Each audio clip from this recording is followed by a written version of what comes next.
कोटिशतं द्वादशैव कोटो लक्षाणि शीतस्तदिकानि चैव पञ्चाशदष्टौ च सहस्रसङ्ख्ये मितच्छतं पञ्चपदं नमामि।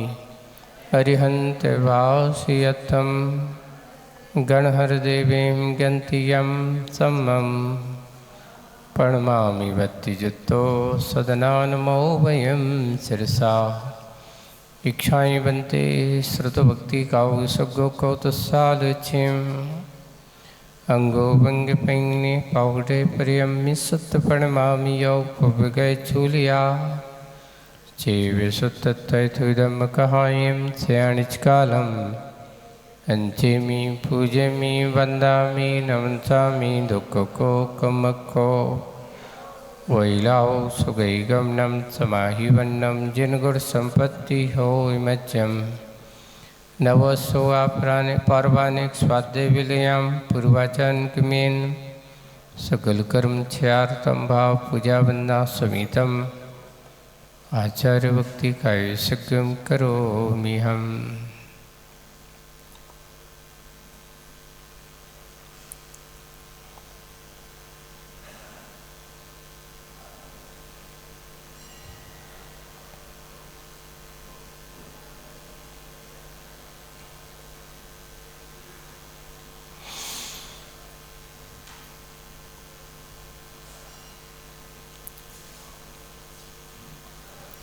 सृज्जलधिपारिगेभ्यः सपरमति विभाविना पटुमतिभ्यः सुचरितपोनिधिभ्यो नमो गुरुभ्यो गुणगुणभ्यः।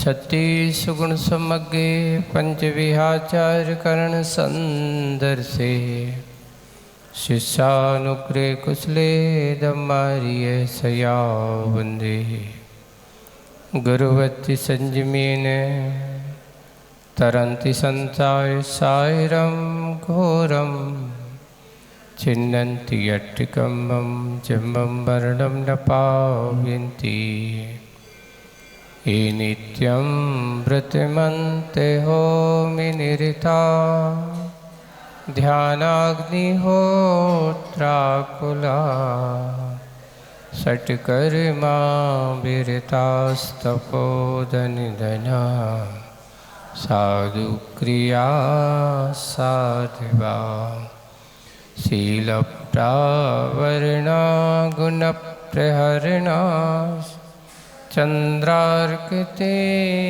ज्योतिका मोक्षद्वार कपाट पाट नविटा पीनन्तु मां साधिवा गुरुवा पान्तु नो नित्यं ज्ञानदर्शननायकः चारित्राणो गम्भीरः मोक्षमारोपदेशिका। इच्छाएं बनते आयुर्भक्ति काउ सगो कौतसालुचिम समनानु समदस संचरचित्ताणं पंचविहाचानम आर्यानम महाराजी सतनानम उदेशानम वज्रयानम तिरुगुलपानरयानम सभ्यसावणम चयनिष्कालम अंचेमि पूजेमि वंदामि नमसामि दुःखको कमको वैलाओ सुगैगमनम समाहिवन्नम जिनगुण संपत्ति हो इमच्यम नमो वरिहंताड़म नमो सिद्धाणं नमो आयर्याणं नमो वज्रायाणं नमो लोये सव्यसाहूणं। बोलो शासनेक भगवान महावीर स्वामी की। मूल नायक देवादिदेव 1008 श्री शंभुनाथ भगवान की। परम पूज्य आचार्य गुरुवर श्री विद्यासागर जी महाराज की। आचार्य श्री समय सागर जी महाराज की। परम पूज्य 3 अहिंसा परमो धर्म की। प्रसन्न मूर्ति परम पूज्य मुनि श्री 108 अजित सागर जी महाराज की जय। समस्त मुनि संघ की जय।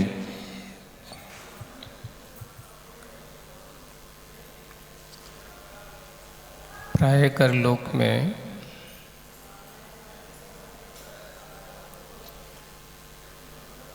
एक प्रश्न लोगों के जेहन में घूमा करता है,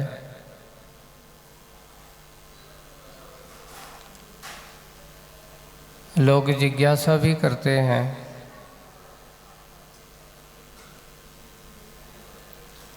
कहते हैं कि ये बताओ, भाग्य बढ़ा के पुरुषार्थ क्या बड़ा है, बताओ। ऐसा प्रश्न मन में आता है लोगों के कि बड़ा क्या है, भाग्य के पुरुषार्थ। तो आपसे हम पूछेंगे, आपकी दृष्टि में क्या लगता है, भाग्य बड़ा के पुरुषार्थ है?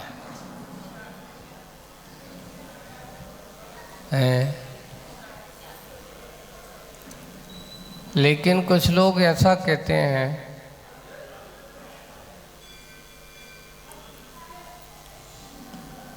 कुछ लोग ऐसा बोला करते हैं कि जैसे हमारे कर्म में बदो है वैसे ही तो होने है। ऐसा होता है ना, जैसे हमारा कर्म है वैसे ही तो फल मिलना ही है, ये तो पक्का ही है। कर्मानुसार फल की शक्ति होती है,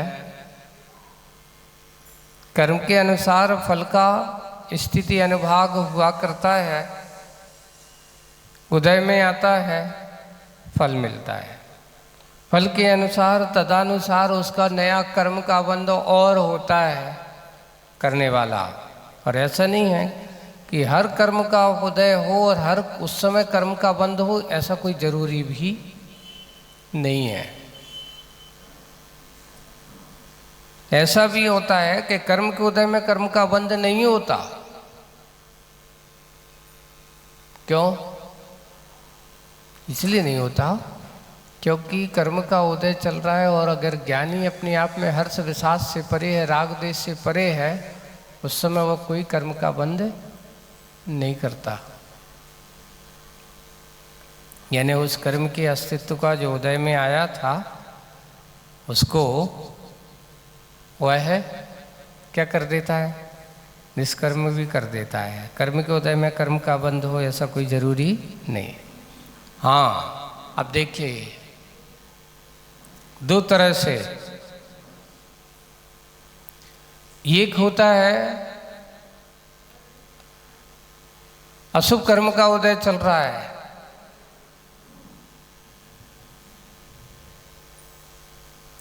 अशुभ कर्म का उदय आया, और अशुभ कर्म के उदय में परिणाम कैसे होते हैं, अशुभ ही होंगे। असाता कर्म के उदय में उसको वेदना होगी, असाता का ही अनुभव होगा। लेकिन पुरुषार्थ देखिए, उसके तो भाग्य क्या होता है, जो पुराने अपने सत्ता में पड़ा हुआ वो तुम्हारा भाग्य है, जिसको क्या बोलते हैं अपन, सत्ता में जो पड़ा हुआ है वो हमारा भाग्य है। लेकिन जो उदय में आया है, असाता के उदय में, व्यक्ति पाप कर्म के उदय में, अशुभ कर्म के उदय में अशुभ का ही बंद करें ऐसा कोई जरूरी नहीं है।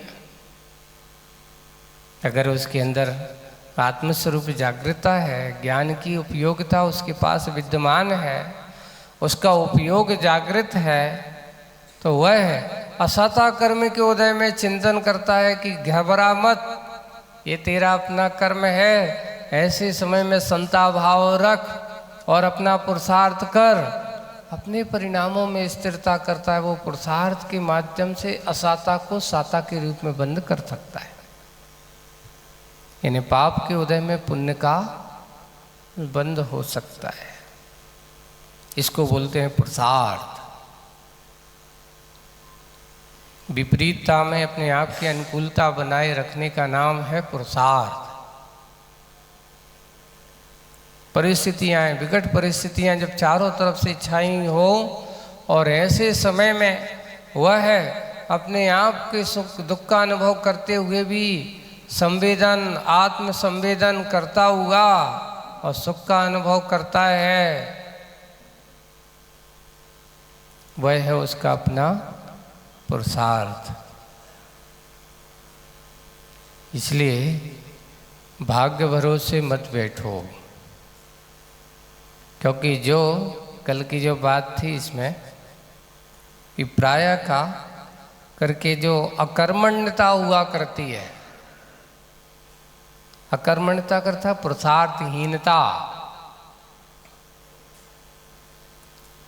पुरुषार्थ पर करना नहीं चाहता,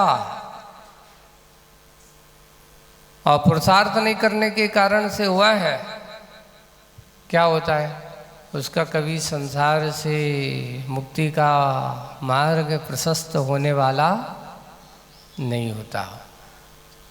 विचार करो, ये बताओ, लोगों को ये ऐसा उपदेश दिया जाता है, भैया जब समय आएगा तो हो जाएगा, जब समय आएगा तो हो जाएगा। ठीक है, समय पे बैठे रहो। अगर आपको भूख आज लगी हो, इसमें समय की इंतजार नहीं करते लोग। अगर भूख अगर आपको लगी है और आपसे कह देंगे अब भोजन तो कल आएगा,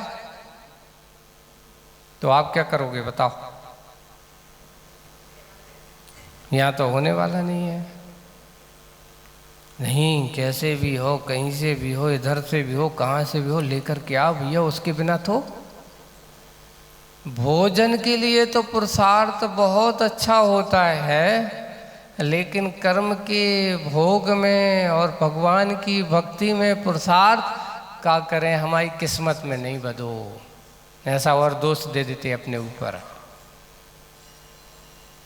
हमारा पुण्य कर्म का उदय नहीं है, पाप कर्म का उदय है नहीं, ऐसा भी नहीं है। पाप कर्म के उदय में भी तुम पुण्य कर्म का बंद कर सकते हो, भक्ति कर सकते हो, पूजा उपासना कर सकते हो, लेकिन हम क्या करते हैं, बहाना ज़्यादा ढूंढा करते हैं। वजह की अपेक्षा बहाना बहुत आदमी को अच्छा लगता है कि देखो मैं ऐसा करना चाहता था, पर क्या करें, हमारे साथ ऐसा नहीं हुआ होता तो हम ऐसा करते।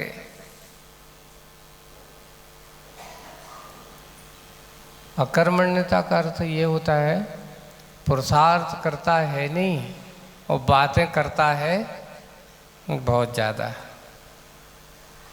और जो पुरुषार्थी होता है वो कहता कम करता ज़्यादा है, और पुरुषार्थहीन वाला व्यक्ति थोड़ी सी एक वजह पकड़ लेगा कि अगर ऐसा नहीं हुआ होता तो हमें तो ऐसे ही करना था, अगर वो नहीं होते तो हम तो ऐसा करते ही।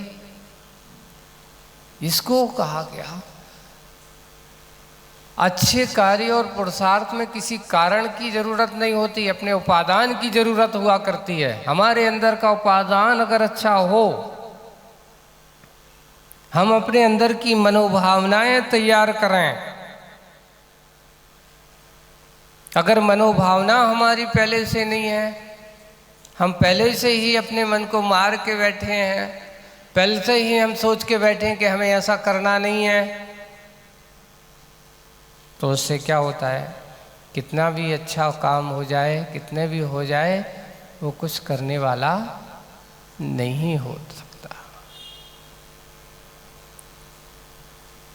एक किसी ने पूछा, बताओ रावण को किसने मारा था?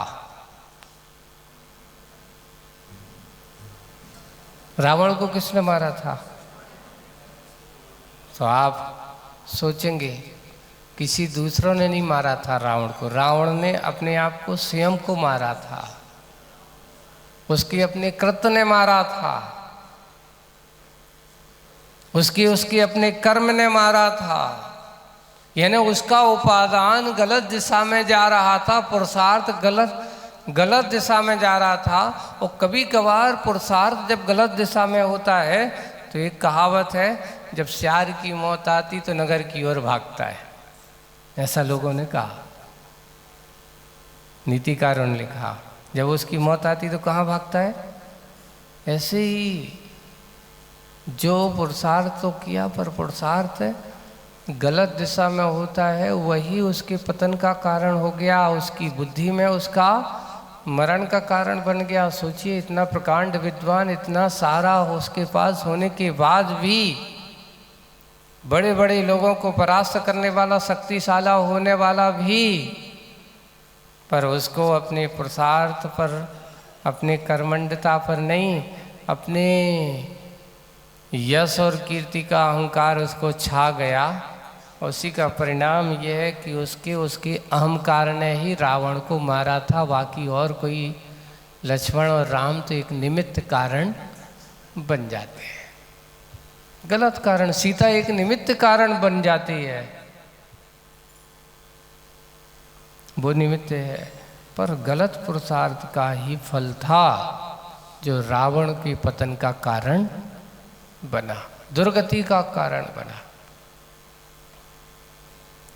वही इसलिए कहा कि अकर्मण्यता मानव मात्र का अभिशाप है, महापाप है।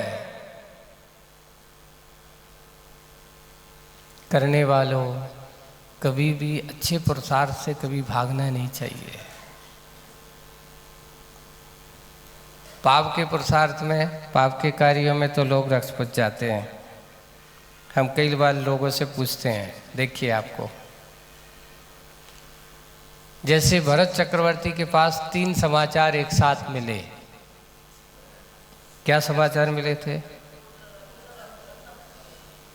पहला समाचार मिला, रणिवास से आया, आज आपको पुत्र रत्न की प्राप्ति हुई है। सुबह सुबह पहला समाचार मिला। थोड़ी देर बाद, अब देखो कितने नजदीकी, जो जितने नजदीक के समाचार उतने जल्दी पहले आएगा, है ना। तो रानियों के पास समीप रहने वाली दासी आई, महाराज की जय हो, आपको क्या हुए? पुत्र रत्न की प्राप्ति हुई है। थोड़ा सा अब दूर हो गया, भंडारी आया जो कोषाध्यक्ष था, वो आया और महाराज आपका धन्य है, आपका पुण्य विशेष है, आपकी आयुधशाला में चक्र रत्न की प्राप्ति हुई है। थोड़ा सा दूर का आया, एक दूसरा दूत आया, भरत चक्रवर्ती, उसको सुनकर के भी कि अब मुझे चक्र रत्न की प्राप्ति हो गई, अर्थात मैं अब राजा की न रहकर अब क्या बन गया हूँ? चक्रवर्ती बन गया हूँ। 6 खंड का अधिपति मेरे पास अधिपत्य पना आ गया है। थोड़ा सा अब दूर सा समाचार आया, दौड़ा दौड़ा समाचार मिला कि आज आदिनाथ भगवान केवल ज्ञानी हो गए, उनको केवल ज्ञान की प्राप्ति हो गई।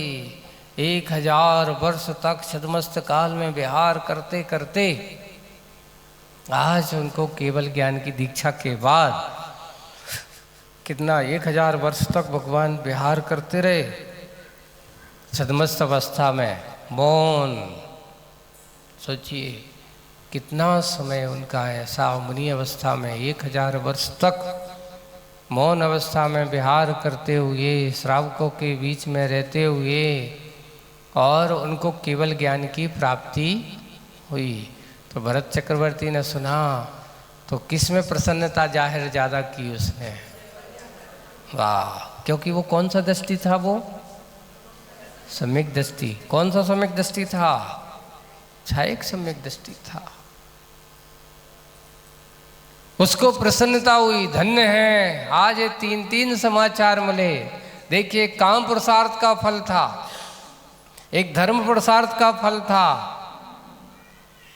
और एक मोक्ष पुरुषार्थ की सूचना।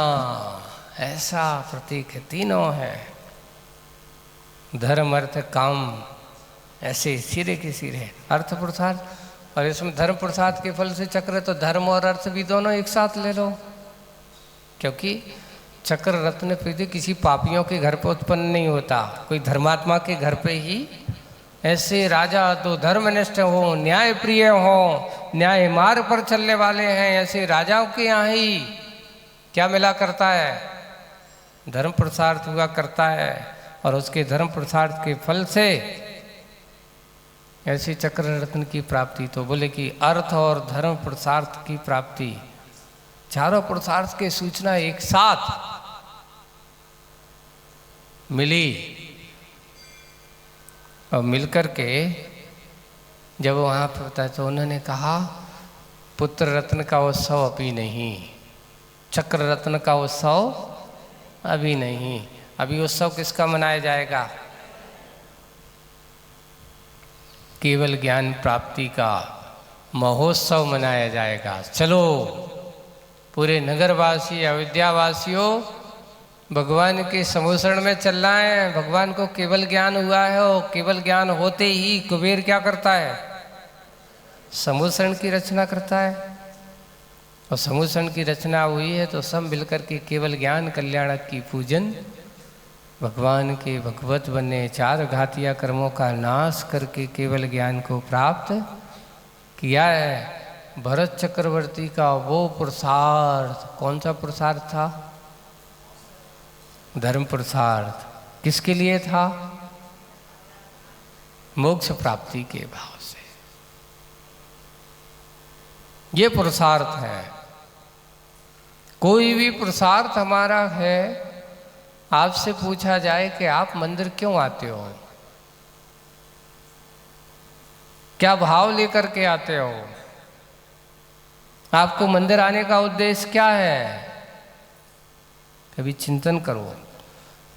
ये चिंतन करके आपको सोचना है कि आप मंदिर क्यों आते हो। भगवान के मंदिर आकर के आप दर्शन करते हो तो ये देखा-सी के लिए नहीं आना चाहिए, देखने के लिए, अपने आप को जानने के लिए होना चाहिए कि मैं भगवान के मंदिर इसलिए आता हूँ कि मुझे भी आप जैसी उस संसार की मुक्ति का मार्ग प्राप्त हो, मुझे भी आप जैसे संसार से मुक्ति की प्राप्ति हो। इस भाव से आओ तो आपका मंदिर आना सार्थक है। अब हम क्या करें? आना पड़ता है ना। एक आते हैं और एक को आना पड़ता है। आना पड़ने वाला अच्छा है कि आने वाला अच्छा है? अब क्या करें, मन तो नहीं होता है, लेकिन जब लोग सुबह से उठ जाओ तो चलो उठ जाओ, मंदिर का समय होगा, अभिषेक का समय हो गया, मानते ही नहीं है। इसलिए मंदिर आने का मन हमारा ये होना चाहिए कि भगवान मैं आपके चरणों में आया हूँ, मुझे भी आप जैसा बनना है, मुझे भी आप जैसे पद की प्राप्ति करना है, मुझे भी संसार से मुक्ति की प्राप्ति करना है, मुझे भी इस संसार के राग देश मोह के जाल से ऊपर उठ करके अपने आप के जीवन में आना है जैसे आपने प्राप्त किया है। मुझे संसार का साम्राज्य नहीं चाहिए, मुझे तो वो साम्राज्य की प्राप्ति करना है जो एक बार प्राप्त हो जाए वो कभी छूटने वाला नहीं है। ऐसा संसार का साम्राज्य ऐसा होता है। संसार का साम्राज्य तो कितने के लिए मिलता है? आप देख रहे हो, सिर्फ कुर्सी की लड़ाई के लिए, अपने सत्ता के लिए लोग 4-5 साल तक के लिए कितने पुरुषार्थ करते हैं, कितना प्रचार प्रसार करते हैं, कितना माहौल बना करके रखते हैं, तब 5 साल के लिए गद्दी मिलती है। 5 साल के लिए उनको शासन मिलता है और 5 साल के बाद फिर जनता कहती है अब तुम नहीं, अब दूसरे आओ। वो कहता है भैया 5 साल तक बैठे, अब 5 साल तक इंतजार करना पड़ेगा, अगली साल फिर देखेंगे, अगली बार फिर देखेंगे। आ जाइए, संसार में जो पदों की होड़ होती है ये मात्र क्षणिक है, लेकिन जो पद होता है इसकी इसलिए अपन कहते हैं अनर्घ पद प्राप्त है। इसका अर्थ क्या होता है? जिसका कोई मूल्य नहीं, जो मिलने के बाद कभी फिर से जाने वाला ना हो, इसलिए उसको अनर्घ कहा। जिसकी कोई संसार के संपत्ति से तुलना ना की जाए, जिसका कोई मूल्यांकन ना किया जाए, उसका नाम अनर्घ पथ है। प्राप्ताय अर्घम निर्वपामति, ऐसा भगवान मैं कौन सा पद चाहता हूं, ऐसा पद दो जो आपने पाया है। मैं तो आपके पद को देख करके मन ही मन ललचाया हूँ, इसलिए भागा भागा आपके सीधे चरणों में आया हूँ। ऐसा पद मांगो, और नहीं है तो इतना है। भगवान भी कहते हैं भैया एक काम करना, संसार के पदों पर बैठोगे तो यहाँ का पद मिलने वालों नहीं है। पहले वहाँ से क्या होना पड़ेगा तुम्हें, वहाँ के पदों से निरापद हो जाओ और यहाँ पर आकर के बैठ जाओ पूरे खाली होकर के, पाप और परिग्रह से दूर होकर के। हमें देखो हम कैसे बैठे हैं।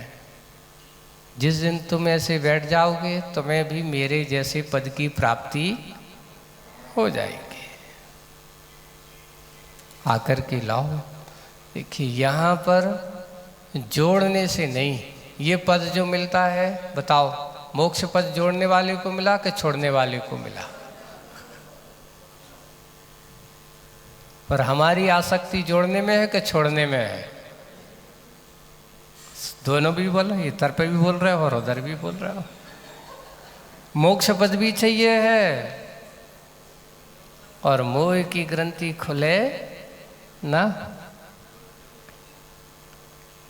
मोक्ष पद प्राणा है, चाहिए है, बड़े अच्छे से अर्घ चढ़ाते हैं। मोक्ष फल प्राप्त है फलम निर्वपामति,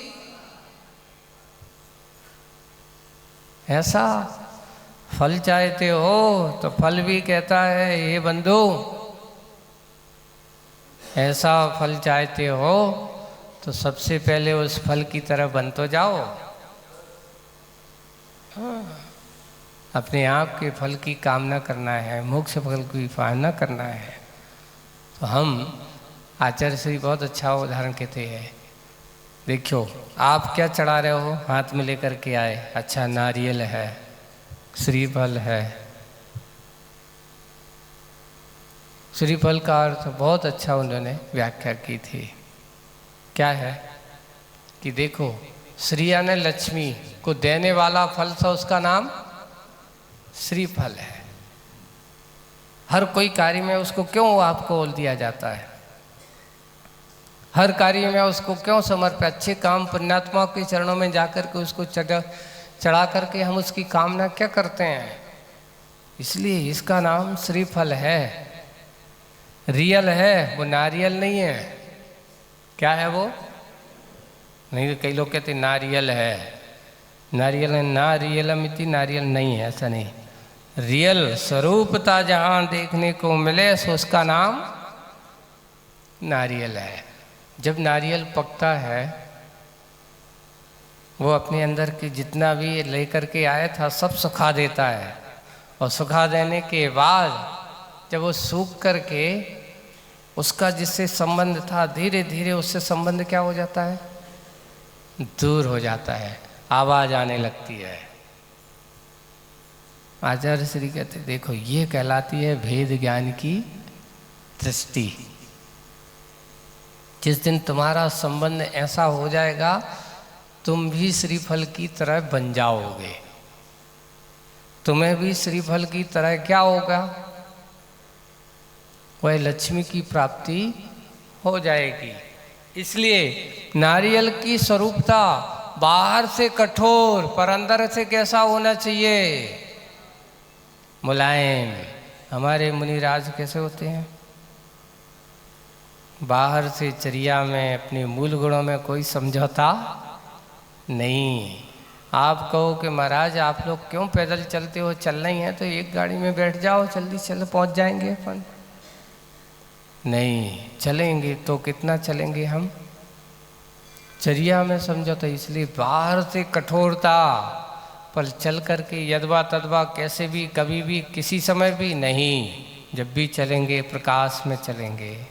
दया का भाव अंदर से कैसे, जैसे नारियल मुलायम है, मधुर है, मीठा है, इसलिए लिखा संत हृदय नवनीत समाना, ऐसा लिखा जाता है। दया भाव से भरा हुआ होता है, करुणा भाव से भरा होता है। बाहर से कठोर लगते जरूर हैं, पर अंदर से कैसे होते हैं, मुलायम। थोड़ी सी जैसे नवनीत होता है, थोड़ा सा अग्नि का ताप दिखता है तो जल्दी से क्या हो जाता है, पिघल जाता है। वैसे ही किसी के दुखी मन को देखते हैं तो संत का मन हृदय दयाद्र हो जाता है, दया के भाव से युक्त हो जाता है। इसलिए संत हृदय नवनीत समान, ऐसा कहा जाता है। ये जो बात आती है, अब बात आई यहाँ पर हमें अपना अंदर का पुरुषार्थ कैसे होना चाहिए, पुरुषार्थी बनना चाहिए। सबसे पहले संसार के पुरुषार्थ से रहित होकर के आत्मा के पुरुषार्थ की ओर दृष्टि पहले आना चाहिए। अब होता क्या है कि बाहर का पुरुषार्थ जितना अधिक हो रहा है, काश उसमें से अगर थोड़ा सा भी 10% आत्मा की ओर दृष्टि हो जाए तो वह पुरुषार्थ उसका सार्थक हो जाएगा। चक्रवर्ती चाहता, भरत तो सबसे पहले क्या करता, अरे भगवान तो अब होगा, केवल ज्ञान तो हो ही गया, केवल ज्ञान हो ही गया है, एक काम करो पहले अच्छा पुत्र रत्न का उत्सव मनाओ। बेटा हुआ है पटरानी के यहाँ, ऐसे तो 96,000 रानियाँ के, लेकिन उस समय पटरानी के यहाँ पुत्र हुआ है ना, तो पटरानी के यहाँ पुत्र हुआ है तो इसलिए पुत्र के उत्सव को पहले मनाना चाहिए। लेकिन नहीं, सम्यक दृष्टि कहता है ये रागियों के संसार में जीव का आना जाना तो लगा ही रहेगा। चक्र रत्न की प्राप्ति, धन संपत्ति का आना जाना तो आज मेरे पास है, कल किसके पास रहेगी कोई भरोसा नहीं है। लेकिन ऐसा काम करो तो सबसे पहले केवल ज्ञानी भगवान की पूजन कहो, ऐसी संपत्ति को पाने की कोशिश करो, तो वह आपके लिए बहुत ज़रूरी है। आप लोगों को अगर आपसे कहा जाए कि एक ही तारीख है ना, और उसी तारीख में आपके यहाँ भगवान का एक महा महोत्सव होने वाला है ना, और उसी तारीख में आपसे कह दिया जाए कि आपके यहाँ कोई अपने पड़ोसी या अपने रिश्तेदार के यहाँ कोई शादी संबंध होने वाला है, तो आप क्या निर्णय करोगे, भरत चक्रवर्ती की तरह बागड़ वाले तो के शादी में तो महाराज बहुत बड़ी वो नहीं छोड़ सकते, बाकी तो सब छोड़ देंगे। क्यों? यही है, रागी को शादी अच्छी लगती है और विरागी को शादी अच्छी नहीं लगती, उसको सादगी अच्छी लगती है। वह हमेशा ये सोचता है कि ये संबंध जितने जितने तुम बनाओगे उतने उतने और तुम्हारा संसार बढ़ता चला जाएगा, और जितने जितने तुम संबंधों से अपने आप को दूर करते चले जाओगे उतने उतने आप क्या होते चले जाओगे, अपने आप को अर्थ। और एक और दूसरी तरह से सोचो, अच्छा ये बताओ, मान लो जिसका शादी संबंध हो रहा है, अगर आप नहीं जाओगे तो क्या वो रोक देगा, रोकेगा? आप नहीं गए, देखते हैं तुम्हारी कीमत कितनी है, उस समय तुम्हें अगर तुम्हें अपनी कीमत आंकना हो तो वो क्या कहेगा, अब तुम नहीं आ रहे तो भैया नहीं आओ, शादी तो होगी। तो आप सोच लेना कि मेरी कितनी इज्जत है, कितना आपका संबंध है। अगर तुम सगे चाचा नहीं तो सगे पापा भी बने रहना, पिताजी भी बने रहना, और पिताजी कहें कि बेटा ऐसा भी हो तो बेटा कहेगा आप नहीं आ रहे तो क्या करें, हम अपना कार्यक्रम तो रोकेंगे नहीं, जो तो हो गई है। यानी कितने भी है संसारी आत्माएं, जब तक अपने संसार का स्वार्थ सिद्ध होता है तब तक तुम्हारे साथी हैं, और जिस दिन उसके स्वार्थ की सिद्धि नहीं हो तो वो कहता भैया तुम जानो, तुम्हारा काम जानो, मैं तो अपनो काम करूँगा। पर हम परमार्थ को किसी दूसरे के स्वार्थ की सिद्धि में लगाने के लिए उसको छोड़ देते हैं। यही हमारी सबसे बड़ी अज्ञानता मानी जाती है। ज्ञानी कहता है कि जिसने अपने आप के कल्याण के लिए, अपने आप के उद्देश्य के लिए परमार्थ भाव को प्राप्त करके उसमें लगा दिया, समझ लेना उसने इस जीवन की सबसे श्रेष्ठता को प्राप्त कर लिया, इस श्रेष्ठ की उपलब्धि को प्राप्त कर लिया, मनुष्य पर्याय की। बस वही है कि जैसे तुम्हारे नहीं जाने पर उसकी शादी रुकने वाली नहीं है, इसका नाम है संसार, है ना।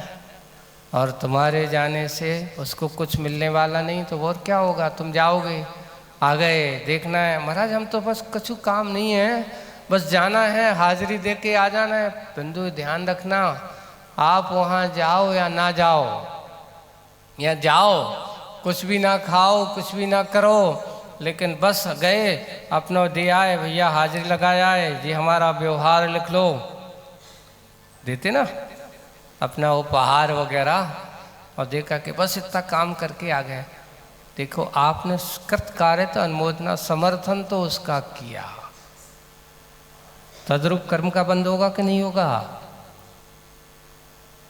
अब वैसे ही तुम यहाँ छोड़ करके गए तो आपने जैसे भगवान का महोत्सव आदि हो रहा है, कोई भी कार्यक्रम हो रहा है, और वहाँ जाकर के वो छोड़ करके आए, यहाँ पर हाजिरी दिया, तो यहाँ पर भी हाजिरी देने से यहाँ भी आपको तद्रूप वैसे परिणाम के साथ उसका बंध पुण्य का संचय होगा।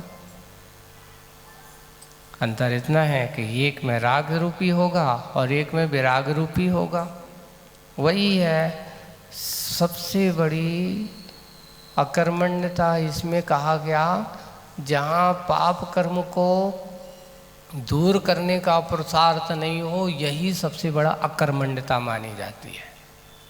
पाप में पाप का बंध कर दिया तो तुमने क्या किया,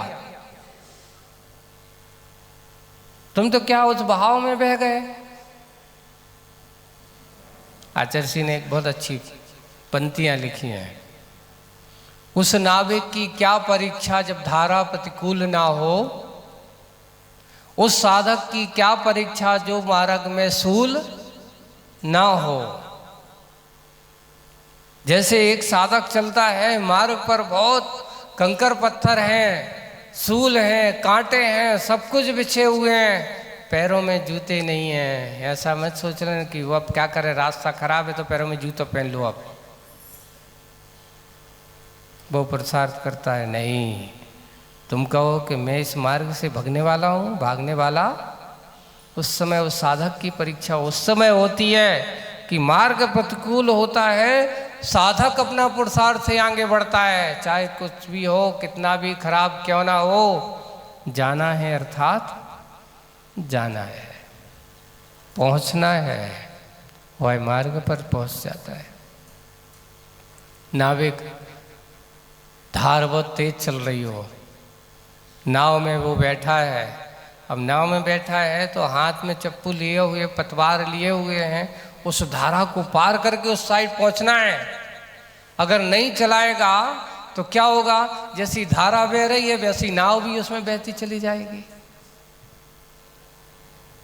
आप उस पार पहुंच नहीं पाओगे। धारा के चीर करके उस पार पहुंचना, यही सबसे बड़ा पुरुषार्थ माना जाता है। ऐसे ही बंधुओं, संसार की धार में बहना बहुत आसान है। क्यों? वही चतुसंज्ञा जो रात और खाने पीने, आहार पानी की संज्ञा आज की थोड़ी है। किसी को बच्चा न पढ़ा? ये बताओ, आज तक किसी बच्चे को भोजन कैसे खाना है, दूध कैसे पीना सिखाना पड़ा? नहीं पड़ा। उसके मुंह में जैसे देते वो पीना चालू कर देता है। खाना पीना उसके मुंह में डालते खाना चबाना कर देता है। क्यों? क्योंकि ये संज्ञाएं, आहार संज्ञाएं, भय संज्ञाएं, परिग्रह संज्ञाएं, मिथुन संज्ञाएं आदि जो है, चारों संज्ञाएं आज तक किसी को सिखाना नहीं पड़ी। आज की नहीं, अनादिकालीन से इनके पास हैं। सिखाना क्या पड़ता है? सिखाना ये पड़ता है कि बेटा इससे अपने आप को कैसे बचना है, ये सिखाने के लिए पुरुषार्थ करना होता है। और जो उसको सीख जाता है वही तो सबसे बड़ा पुरुषार्थ है। इसलिए कहा अकर्मण्यता उसे कहते हैं कि जो संसार की धारों में कोई निकलने की कोशिश नहीं करता। अब जैसो चल रहा सो चलन दो भैया, जो हो रहा सो होन दो, अब अपन क्या कर सकत हैं, बैठे बैठे सोचता रहता है। वो तो ऐसी दशा होती। कैसी दशा होती? एक कहानी आप लोगों ने सुनी होगी कि एक व्यक्ति है, जंगल से जा रहा है ना, अचानक चारों तरफ से जंगल में आग लग गई।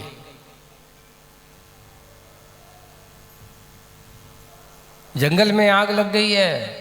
अब उसने क्या किया जाए, कुछ समझ में नहीं आ रहा है। यहाँ जा रहे तो आग, यहाँ जा रहे तो आग, वहाँ जा रहे आग। जाकर के एक पेड़ के ऊपर बैठ गया। पेड़ के ऊपर बैठा है। अब देख रहा है वो पेड़ जल गया, आग वहां तक आ गई है। अब क्या करें, कुछ समझ में नहीं आ रहा है। ये पेड़ जल गया, इधर तक आग आ गई है। वो आग कहाँ बढ़ती बढ़ती कहाँ तक आ रही है?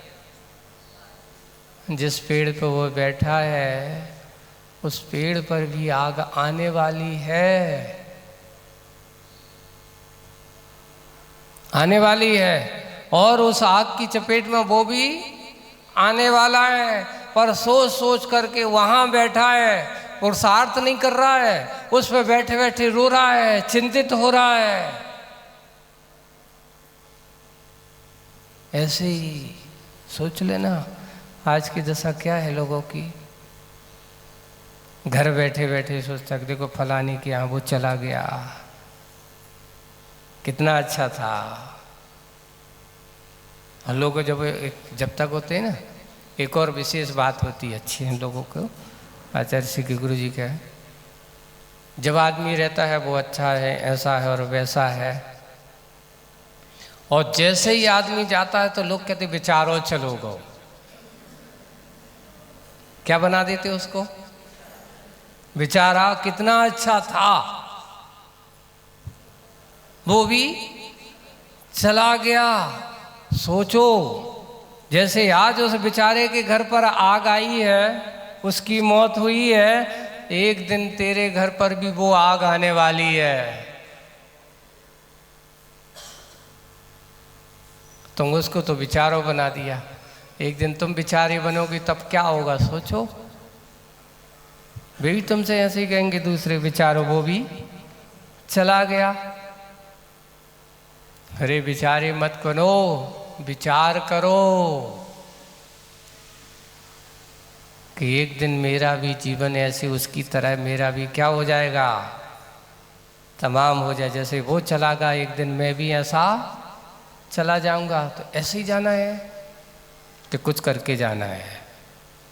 जो ऐसे सोचते रहते, दूसरों को देख देख करके रोते रहते, वे कहते अकर्मण्ड, पुरुषार्थ करने की सोचते नहीं है, अपने आप को कुछ पाने का विचार करते नहीं है।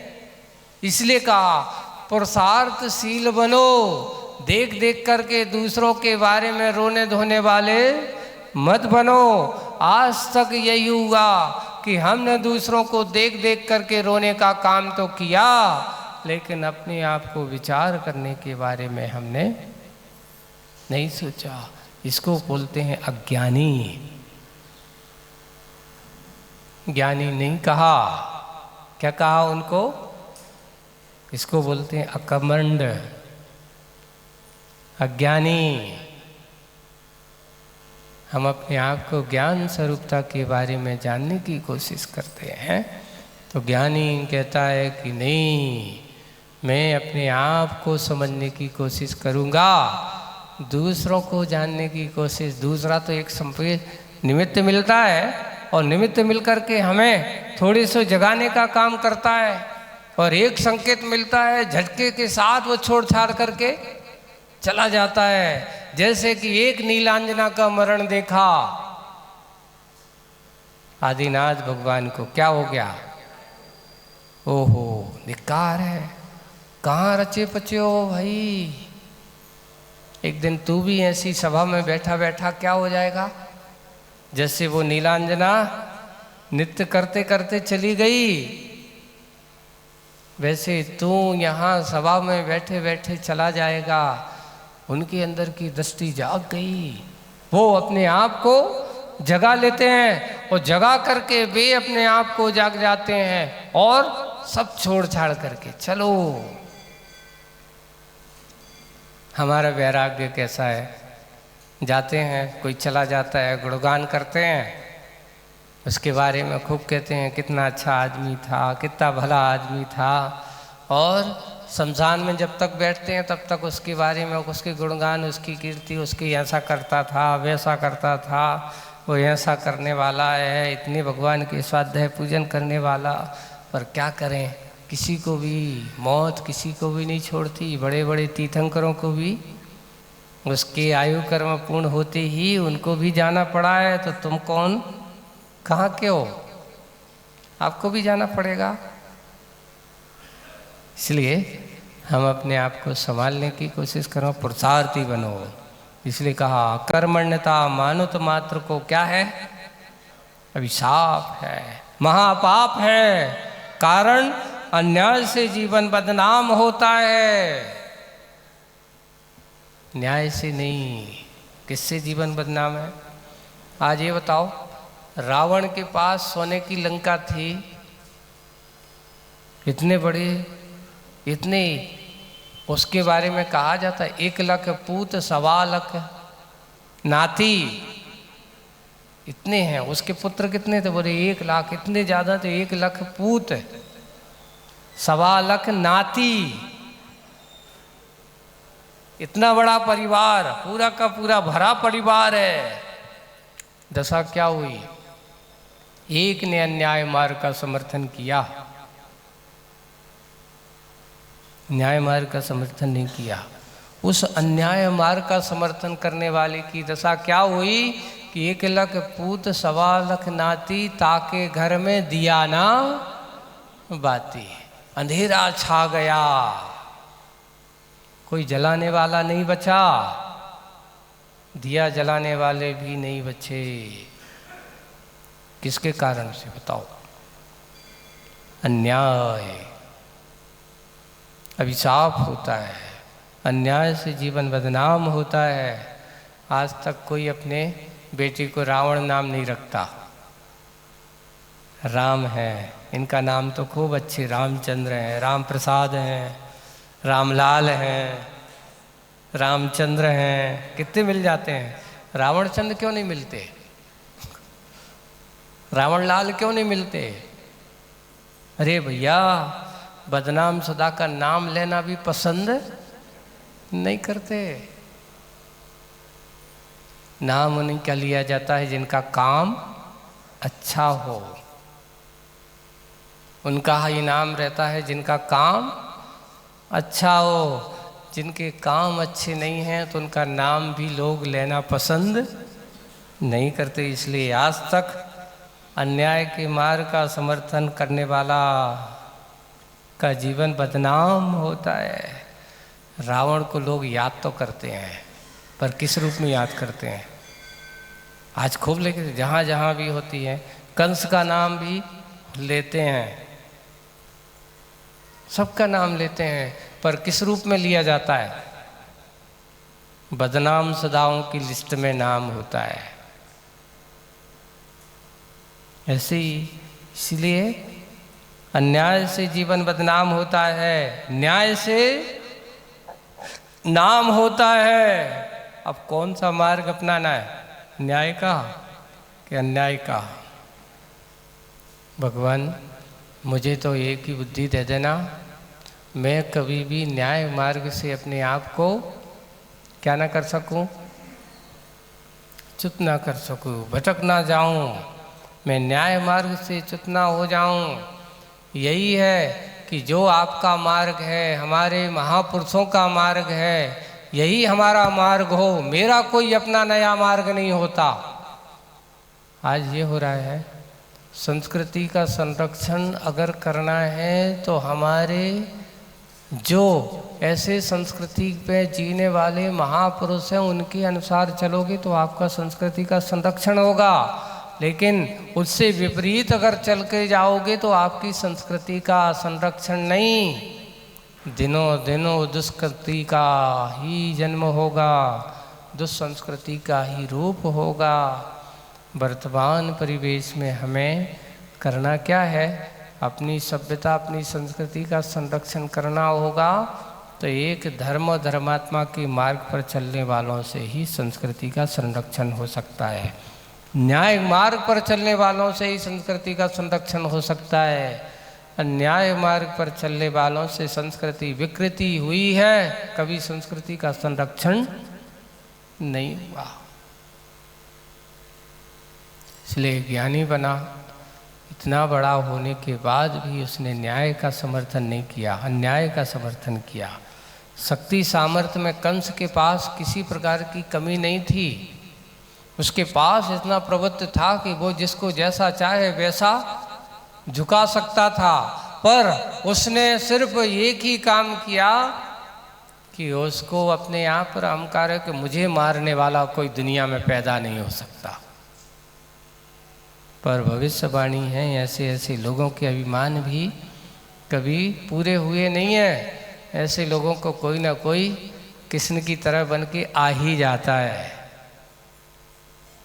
तुम कितना भी छुपाने की कोशिश की गई, उसने खूब खोजबीन करी कि कहीं है तो नहीं, और आखिर उसको हनन करने वाला, उसके पाप के, उनके अहंकार के पाप कार्य का अंत करने वाले का जन्म हो ही गया, और उसका पालन भी उसकी जेल में नहीं हुआ, पर जाकर के कहाँ हो गया, मथुरा की गलियों में हो गया, तो वहाँ से आ गए।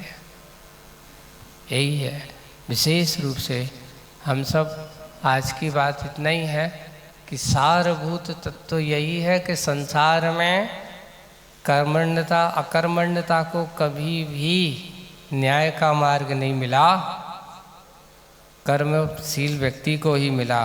इसलिए न्याय मार्ग से नाम होता है, जीवन कृत काम होता है, जबकि अकर्मण्यता की छाँव में जीवन तमाम होता है। पुरुषार्थशील बनो। प्रश्न उठा था भाग्य बड़ा कि पुरुषार्थ, क्या बड़ा? शुरुआत में हमने की तो भाग्य भरोसे मत बैठो। एक बार एक अच्छी पुस्तक पढ़ रहे थे और उसमें लास्ट में एक बहुत अच्छी उसने बात लिखी।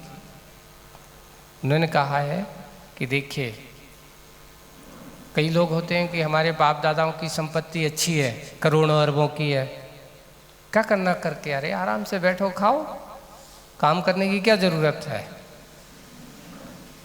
पर हमारे यहाँ पुरुषार्थशीलता में एक होते हैं, जैसे उन्होंने लिखा कि बाप के कुएं में तैरना तो चाहिए, बहुत अच्छी बात है, बाप के कुएं में क्या करना चाहिए, तैरना तो चाहिए, पर डूबना नहीं चाहिए।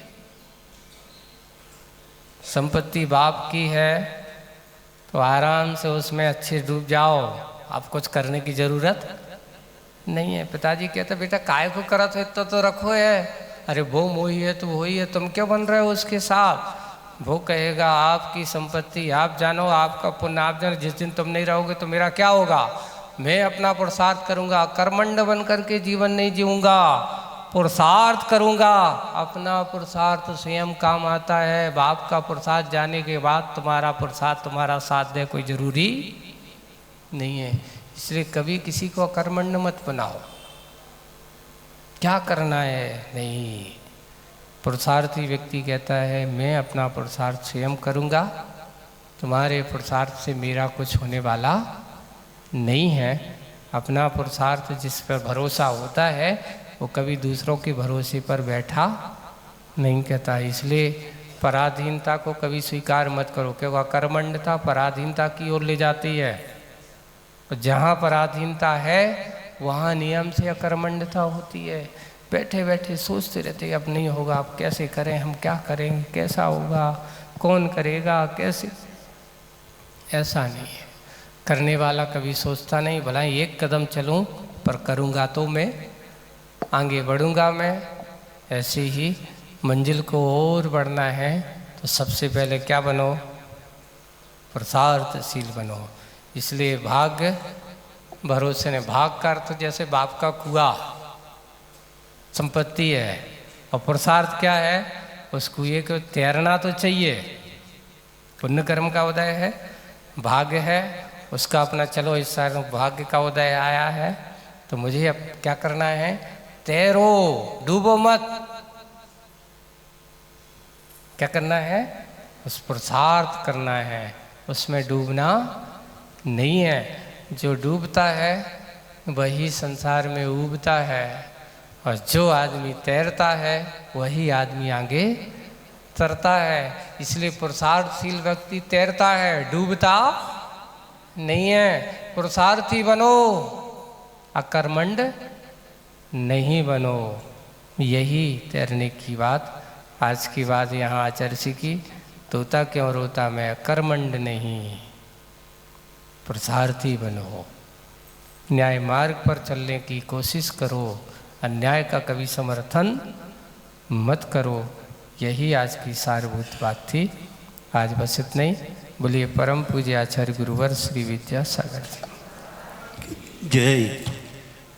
बोले मुनि 108 अजीत सागर जी महाराज की जय। आज हमारे बीच साबला से पंच मांडू पर श्रद्धालुगण पधारे हैं। 18,000 दशा उमर के पूर्व अध्यक्ष